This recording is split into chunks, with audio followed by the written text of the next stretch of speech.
All right, thank you for joining us on this morning's special live edition of QA2 Max. We're at the 2014 USTFCCCA convention in Phoenix.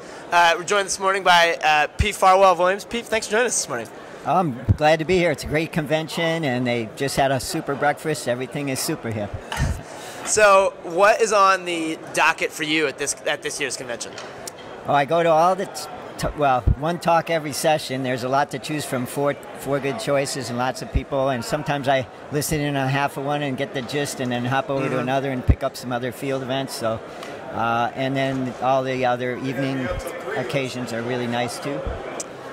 So the last 2 decades have started with a couple national championships from Williams cross-country teams. Are we going to see another one coming up soon?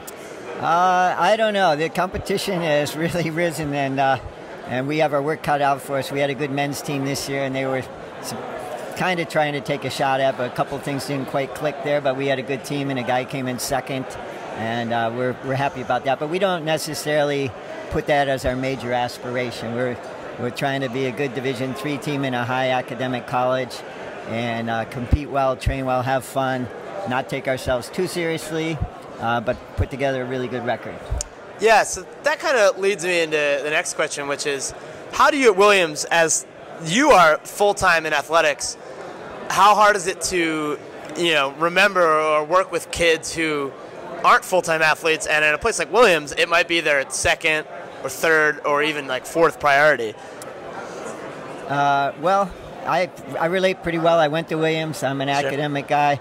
We actually, in our college, our faculty, we teach, but we're really only teaching activity classes, but we do go to faculty meetings. We know a lot about what's going on, and we certainly understand the rigors of the Williams academics and what the kids are doing, and they have very high goals. They manage those things terrifically. For instance, we don't have required morning workouts or anything. We're trying to get them to have enough sleep, put together their thesis and research and all the other things they're doing, and we're really proud of how much they combine in their daily lives, including other activities. We last year had a Rhodes Scholar. Yep.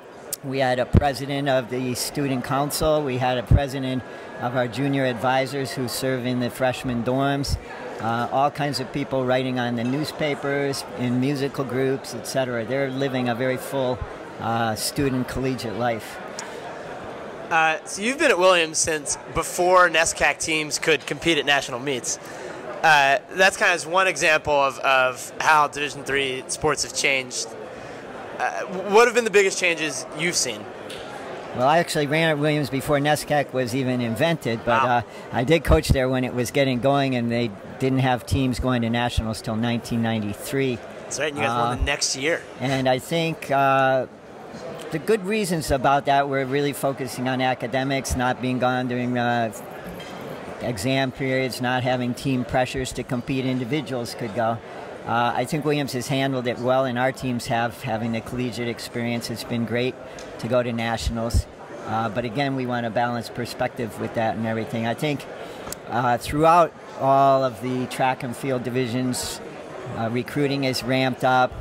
The runners now, they're coming out of high schools, have ramped up their mileage. Yeah. Everything's a little bit more competitive.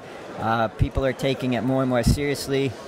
I try and look and keep a lot of what I had before, which is a balanced perspective of all those things. And I guess, I don't think I'm getting left behind in my coaching skills or anything, but I think we try and do it a little differently than some other places, and not try and overload their schedule with too many hours of things to do athletically.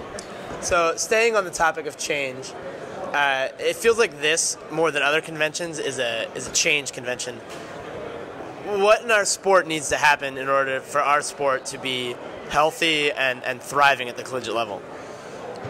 Well, I think it is healthy and thriving. They're getting plenty of people out on teams, and if you're talking about publicity or that, I'm not too involved in that part. I think track meets in particular could be streamlined and made more exciting, and I think if we went back a little more to competition and not just qualifying, that'd be something I look for. I really worry about people always going all around the country trying to get marks and times and running up to the last minute trying to qualify for national. Everything's about qualifying rather than the actual competition that's going on that day. And I'd like to see that, I think. It seems like there's a little bit of a consensus kind of in the coaching body that's starting to coalesce around, hey, let's race each other. Let's compete, as opposed to, let's hit the split. I think there is. I listened to a good talk yesterday by John Gondek at Penn State, and he just talked about, we train our kids to compete. We want them in races where they compete. We have them practice competing. And it is about, when you go to those big meets, the nationals, it's just, it's what you do there. And I think that's the name of the game. That's what the real sport is about. There has always been the pursuit of the 4-minute mile and other things in there, and marks are important. I think with the internet, see, I'm from pre-internet too. I'm pre-email, pre-anything, and I still haven't got a cell phone. So I think there's so much information out there that everybody's striving to do that. Everybody knows all the training methods, all this. They want to equal everybody else rather than seek their own way a little bit more. So I'm one of those that picks little things and puts them together and creates something new and different and a lot of variety. And I think, I don't know, it's interesting for me that way. I don't know. Sure. It's kind of convoluted, and I mystify my runners sometimes with certain workouts, but I think they eventually get to the right training level and the zone we want to hit and the stimulus and the recovery and then the improvement. All right, well, Pete, thanks for joining us this morning. Oh, it's been a pleasure. Really looking forward to the rest of the convention. Thanks. I appreciate your time, Pete.